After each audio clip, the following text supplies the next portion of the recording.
سج گئی دوستو بزم نوری، ہم دلوں کو سجائے ہوئے ہیں۔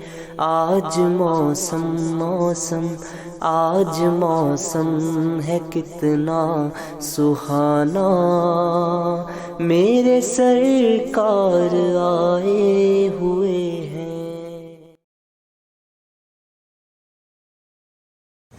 السلام علیکم ورحمۃ اللہ وبرکاتہ۔ وعلیکم السلام ورحمۃ اللہ۔ الحمد للہ رب العالمین، والعاقبۃ للمتقین، والصلاة والسلام علی سید الانبیاء والمرسلین، وعلی آلہ واصحابہ واہل بیتہ اجمعین، اما بعد۔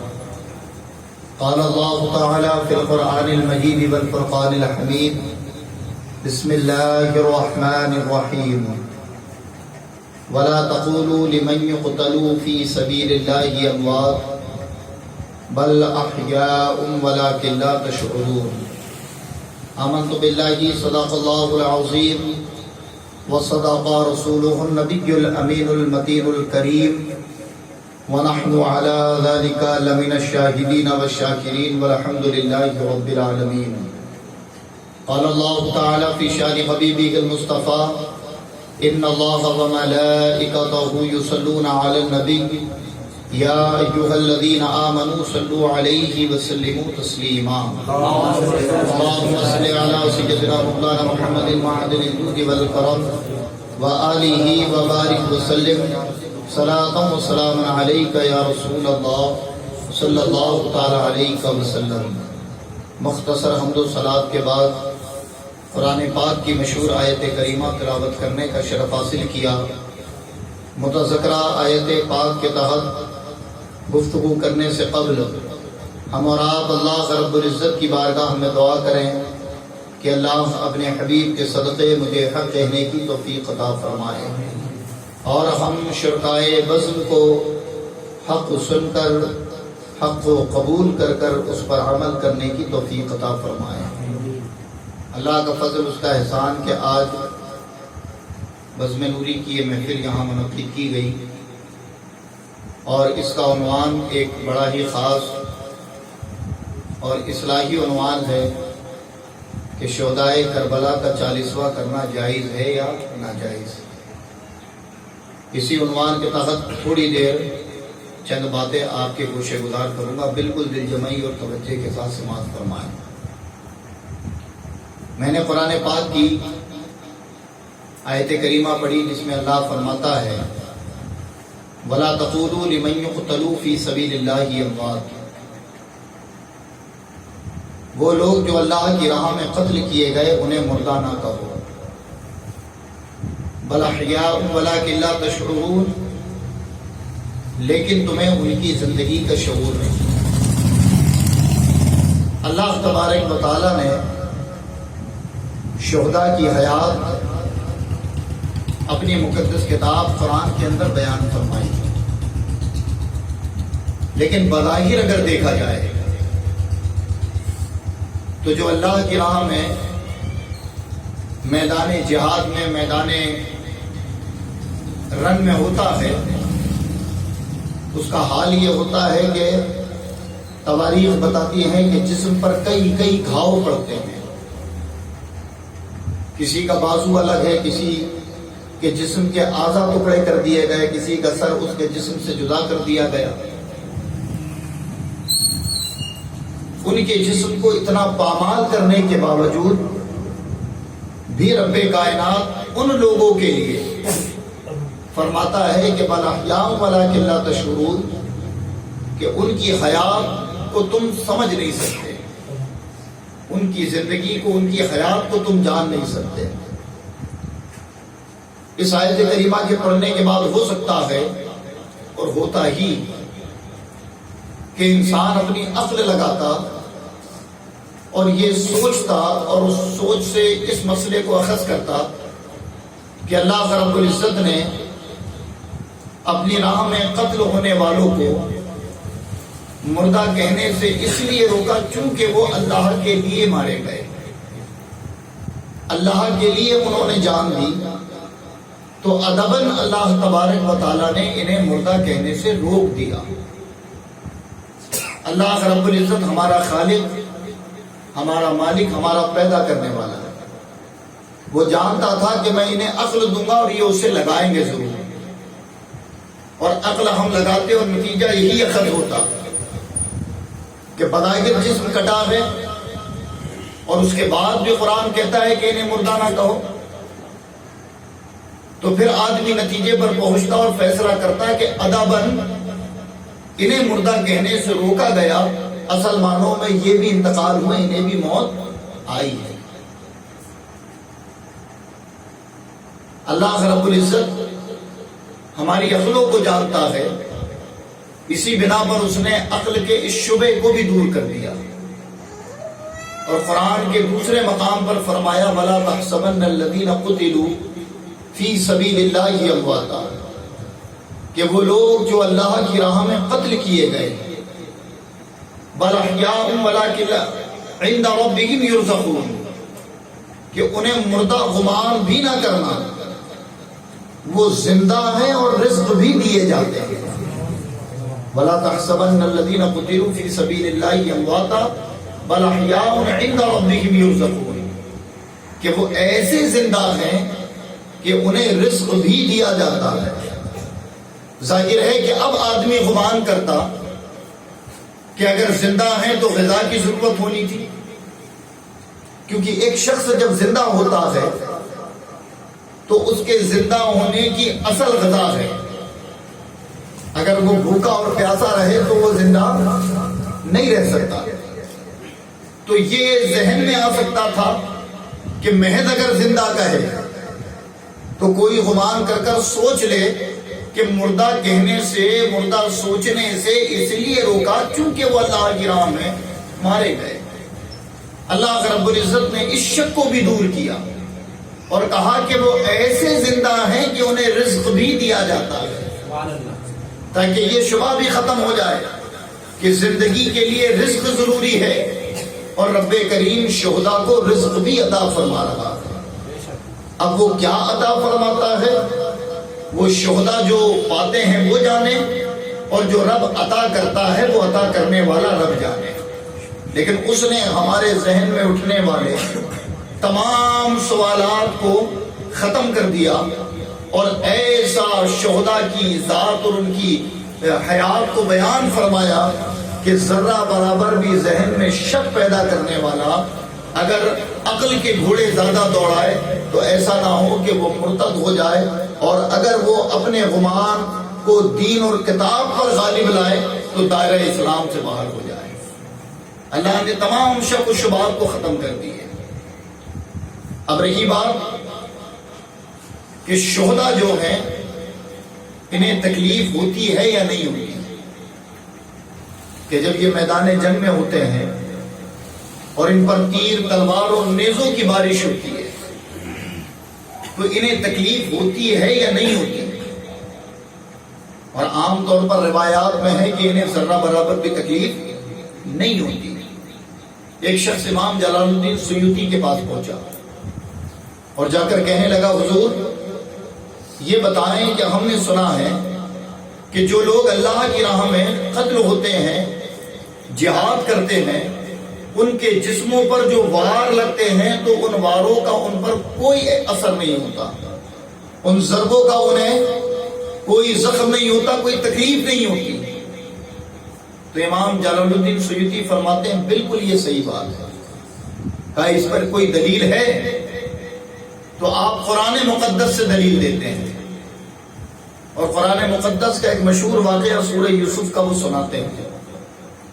وہ کہتے ہیں کہ واقعہ سنا ہو، پڑھو سورہ یوسف کے زلیخا یوسف پر عاشق تھی، اور جب ان کے عشق کا لوگوں کے درمیان شورا ہو گیا تو مصر کی عورتیں تانا دینے لگیں کہ زلیخا ملکہ ہے، یوسف غلام ہے، اور اس غلام پر وہ کیسے عاشق ہو گئی؟ تو زلیخا نے کہا کہ مجھ پر تانا دینے سے پہلے ایک مرتبہ میرے یوسف کو دیکھ لو، اس کو دیکھو گی تو تم بھی اس کی دیوانی ہو جاؤ گی۔ عورتوں نے کہا کہ اگر ایسی بات ہے تو پھر ضرور دیکھیں گے. تو کہا انہیں دیکھنے سے پہلے میری شرط ہے کہ اپنے ہاتھوں میں نیبو اور چھری لینا, اور جیسے ہی یوسف کے چہرے پر نظر پڑے تو اسے کاٹنا شروع کر دینا. مصر کی عورتوں نے یہی کیا, اور کرنے کے بعد جب حضرت یوسف ان کے سامنے آئے, اپنے چہرے سے نقاب ہٹایا, اور عورتوں نے جب حضرت یوسف کے جمال کو دیکھا تو نیبو کٹ گیا, اور اب انگلیاں کٹ رہی ہیں اور وہ کٹ کر کر زمین پر گرتی ہیں, لیکن حضرت یوسف کے چہرے سے نظر نہیں ہٹتی. امام جلال الدین فرماتے ہیں کہ جب حسن یوسف کو دیکھنے کے بعد مصر کی عورتوں کی انگلیاں کٹ گئی تو جس کے سامنے جمال مصطفیٰ ہو اور اگر اس کے جسم کا ٹکڑا ٹکڑا کٹ جائے تو پھر بھلا اسے درد کا احساس کیسے ہوتا ہے. اسی کو اعلیٰ حضرت امام عشق و محبت یوں فرماتے ہیں کہ حسن یوسف پہ کٹی مصر کی انگشت زنا, سر کٹاتے ہیں تیرے نام پر مردان عرب. تو شہداء زندہ بھی ہیں اور شہداء کو تکلیف بھی نہیں ہوتی. اب ظاہر ہے کہ جو زندہ ہے اس کا ماتم نہیں, کیونکہ آپ اگر کسی زندہ کا ماتم کرو تو گویا اس زندے کو اذیت پہنچانا ہوگا, اس کا مذاق اڑانا ہوگا. واقعی نہیں یہ بات صحیح ہے نا کہ اگر کوئی شخص زندہ ہو آپ کو معلوم ہے اور پھر بھی آپ اس کے نام کا ماتم کرو, اس کا ماتم مناؤ, تو آپ نے اسے خوش کیا یا ناراض؟ تو ظاہر ہے کہ ہر عقل مند آدمی یہ کہے گا کہ ایک زندے کا ماتم کرنا گویا زندے کو ناراض کرنا ہے, کیونکہ ماتم تو مردوں کا ہوتا ہے. تو جو لوگ ماتم کرتے ہیں وہ سمجھ جائیں کہ وہ ان شہداء کو تکلیف پہنچاتے ہیں. ایک جگہ تو اس کا بھی اعتقاد رکھتے ہیں کہ وہ زندہ ہے اور دوسری جگہ ماتم بھی, تو پھر یہ عقل کو تسلیم ہونے والی بات نہیں ہے.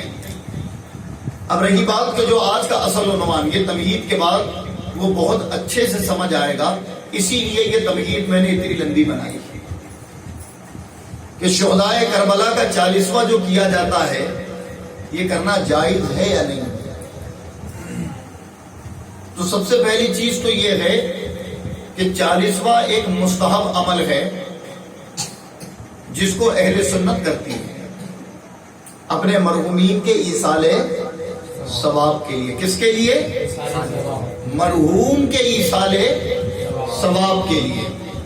کبھی ایسا ہو کہ آپ کے گھر میں کوئی زندہ ہو اور آپ اس کا 40واں کر دو. اگر ایسا ہو کہ گھر میں کوئی زندہ تھا کہ چلے ابا آپ ابھی ہو, ہم جیتے جی آپ کا 40واں کر دیں, یا دادا آپ ہو ہم آپ کا جیتے جی 40واں کر دیں, تو پھر عالم کیا ہوگا یہ آپ بہتر جانتے ہیں. ایک تو آپ مذاق بن جاؤ گے پوری دنیا کے سامنے اور لوگ آپ کو برا بھلا کہیں گے, اور حالانکہ یہ تک کہہ جائیں گے کہ کتنی بدبخت اولاد ہے, کتنا بدبخت انسان ہے کہ باپ زندہ ہے اس کے باوجود بھی ان رسومات کو کر رہا ہے جو مردوں کے لیے کی جاتی ہے. تو وہ باپ اور پورا معاشرہ اس آدمی پر غضبناک ہوگا کہ نہیں؟ ظاہر ہے اس کو عقل مانتی ہے. اب سوال یہ ہے کہ آپ امام عالی مقام اور جملہ شہداء کربلا کو زندہ مانتے بھی ہو, زندہ کہتے بھی ہو, اور اس کا انکار تو تمہیں کافر کر دے گا, چونکہ یہ نص قطعی قرآن ہے. قرآن نے ان کی حیات واضح طور پر بیان فرمائی, جبکہ تمہارے ابا کی حیات قرآن میں نہیں ہے, عزیز و اقارب کی حیات قرآن میں نہیں. لیکن وہ شہداء جو اللہ کے لیے شہید ہوئے ان کی حیات قرآن میں, اور جن کی حیات میں شک کرنا کفر ہے. اب اگر کوئی ان کے لیے وہ عمل کرے جو مردوں کے لیے کیا جاتا ہے تو وہ انہوں نے ان کی روح کو خوشی پہنچائی یا ناراض کیا؟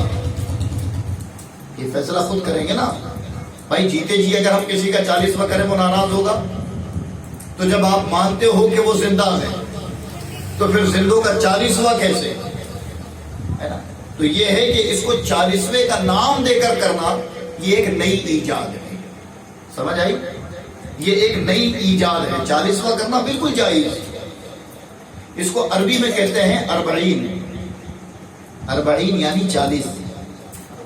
اور خاص طور پر نجف ایران کے لوگ یہ شہادت کے 40ویں دن بڑے اہتمام کے ساتھ پھر سے وہ ماتم کرتے ہیں.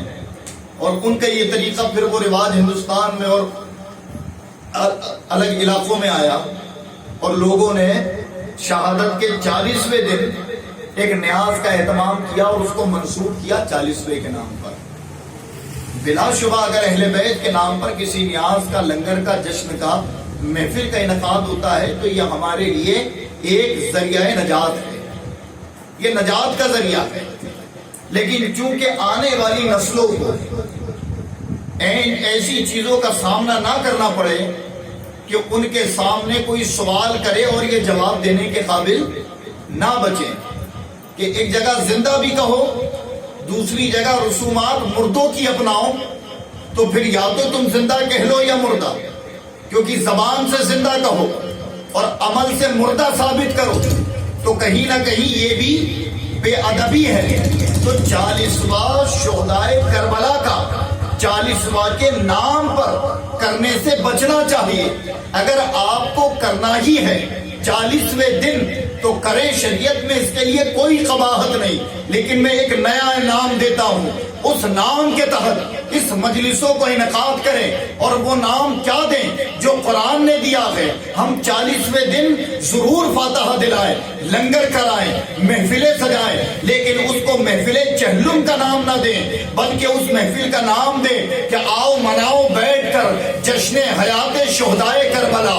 یعنی اس دن کو نام دے دیں کہ ابھی تک جو ان کی حیات کی شہادت سے پہلے یہ ایک عارضی حیات تھی, یہ ایک ٹیمپریری حیات تھی, لیکن اب جو ہے شہادت کے بعد انہیں ایک ایسی حیات ملی ہے کہ جو صبح قیامت تک ختم نہیں ہوگی. تو اسی لیے ہم مناتے ہیں جشن شہدائے کربلا, یعنی حیات شہدائے کربلا. ہم 40واں نہیں کریں گے اس لیے کہ ہم حسین کو زندہ مانتے ہیں, کربلا والوں کو زندہ مانتے ہیں, اور ان کی زندگی کا جشن 40 دن بعد یا جتنے دن بعد بھی ہم منانا چاہیں تو ہم منا کر لوگوں کو بتا رہے ہیں کہ لوگوں ہم نے قرآن پر عمل کیا ہے, کسی کی زبان اور حکایات پر نہیں. سمجھ آئی بات؟ تو 40واں یہ کس کا ہوتا ہے؟ مردوں کا. اور ظاہر ہے کہ یہ عام لوگوں کا ہوتا ہے, خاصوں کا نہیں ہوتا.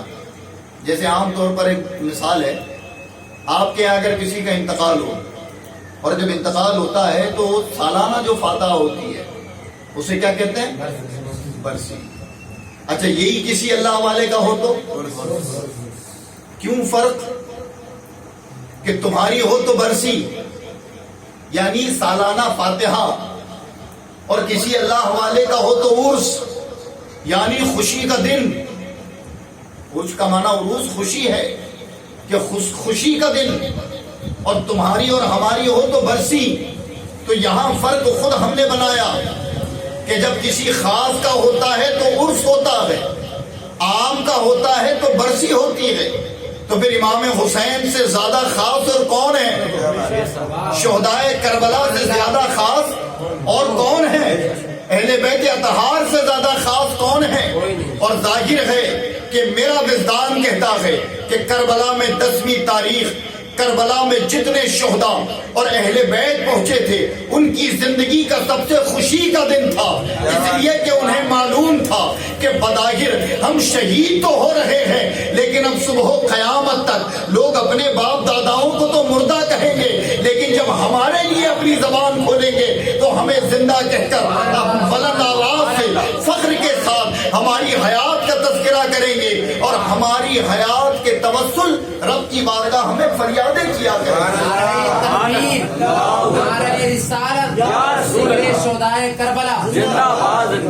تو پھر آپ خود غور کریں اور خود فیصلہ کریں کہ ہمیں محرم میں 40واں کرنا چاہیے یا جشن حیات شہدائے کربلا منانا چاہیے. دونوں میں کیا کرنا چاہیے؟ جشن حیات شہدائے کربلا. اور اس کی وجہ بھی سن لو کہ شہادت سے پہلے جو زندگی تھی وہ کبھی نہ کبھی ختم ہونے والی تھی. اس کو کہا جاتا عارضی، ٹیمپریری، جو ہماری اور آپ کی ہے. لیکن شہادت کے بعد جو زندگی ملی ہے وہ مستقل زندگی ہے. سبحان اللہ. اب جب تک دنیا ہے تب تک ان کی حیات، بے شک. جب تک قرآن ہے تب تک ان کی حیات. صبح و قیامت تک سب مردہ ہو جائیں گے، لیکن جو اللہ کے لیے شہید ہوئے وہ مردہ نہیں ہوں گے. تو ان کی حیات کا جشن منایا جائے گا، ان کے نام کا ماتم نہیں کیا جائے گا. سمجھ آئی بات؟ ہاں. اب 40واں یہ جو مشہور کیا ہے، اصل معنوں میں یہ جہالت کی وجہ سے ہے نا. ہمارا اور تمہارا 40واں بالکل جائز.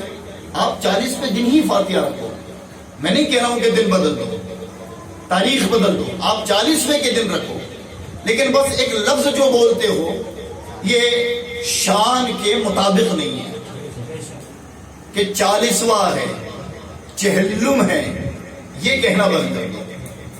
اس کو آپ کہو کہ جشن حیات شہداء کربلا، ذکر شہداء کربلا. آپ اس نام پر اس محفل کو منسوب کرو اور بالکل نیاز دلاؤ، فاتحہ کرواؤ، لنگر کھلاؤ، جشن اور محفلیں مناؤ، کوئی حرج نہیں ہے. لیکن اگر 40واں کہتے ہو تو پھر یہ حقیقت معنوں میں ہر عقل مند آدمی کے لیے ایک گرا لفظ ہے. اسی لیے کہ جس کا جو لیبل ہوتا ہے نا، اس کو اسی کے لیبل کے ساتھ پکارا جاتا ہے، اس کو اس کے درجے کے ساتھ بلایا جاتا ہے. اب اگر کوئی چپراسی ہو اور اس کو ہم کہیں پرنسپل صاحب تو یہ بات زیب دے گی، اور اگر کوئی پرنسپل ہو اور اس کو چپراسیوں کی فہرست میں کھڑا کر دیں تو یہ بات زیب دے گی؟ نہیں دے گی. اور ہر عقل مند آدمی اس کا اعتراف کرے گا کہ جس کا جو لیبل اور پوسٹ اور درجہ ہو، اس کو اگر اسی درجے اور پوسٹ کے مطابق پکارا جائے تو پھر خرابی پیدا نہیں ہوتی. تو بس کہنے کا مقصد یہی ہے کہ ہمارا اور آپ کا درجہ اور ہے، اور سید الشہداء امام حسین کا درجہ اور ہے. تو ظاہر ہے جب ان کا درجہ اور ان کی شان اور ہے تو ان کے لیے لگنے والے ہر ایک القابات کا بھی درجہ بلند و بالا ہونا چاہیے. کوئی بھی ایسا کام جو ہمارے اور آپ کے لیے ہوتا ہے وہ سید الشہداء یا جملہ شہداء کربلا کے لیے استعمال نہیں ہونا چاہیے. سیم ہمارا ہوتا ہے، 40واں ہمارا ہوتا ہے، 10واں 20واں ہمارا ہوتا ہے. ان کا جب بھی ہوتا ہے تو جشن ہوتا ہے. کیا ہوتا ہے؟ ہاں، ان کی حیات کا جشن. کیونکہ شہادت کے بعد اگر کوئی سیم کرتا ہے تو سیم تو ہمارا، ان کے لیے جشن حیات شہداء کربلا. کوئی 10واں کرے، کرو 10واں، اس کا نام بھی رکھو جشن حیات شہداء کربلا. 40واں کرو، اس کا نام بھی رکھو جشن حیات شہداء کربلا. اچھا، پھر یہ ایک میسج بھی ہے کہ دیکھو یہ محفل سجانا مقصد نہیں ہے بلکہ شہداء کی حیات لوگوں تک پہنچانا مقصد ہے کہ ان کا عمل قرآن پر اتنا ہے کہ یہ اس وقت غم حسین کر کر آنسو بھی بہاتے ہیں جس وقت امام عالی مقام کو کربلا میں شہید کیا گیا، اور پھر شہادت کے بعد جو امام حسین اور ان کے خاندان والوں کو انعام ملا یہ اس کا جشن بھی مناتے ہیں. گویا یہ سچے امام حسین کے چاہنے والے ہیں، یہ سچے شہداء کربلا کی تعلیم پر عمل کرنے والے ہیں. ایک جگہ یہ بات، اور ابھی یہ کیا پرسوں کا دن ہی گزرا ہے کہ کئی ایک علاقوں میں لوگوں نے اپنے اپنے گھر اہتمام کیے ہوں گے 40ویں کا.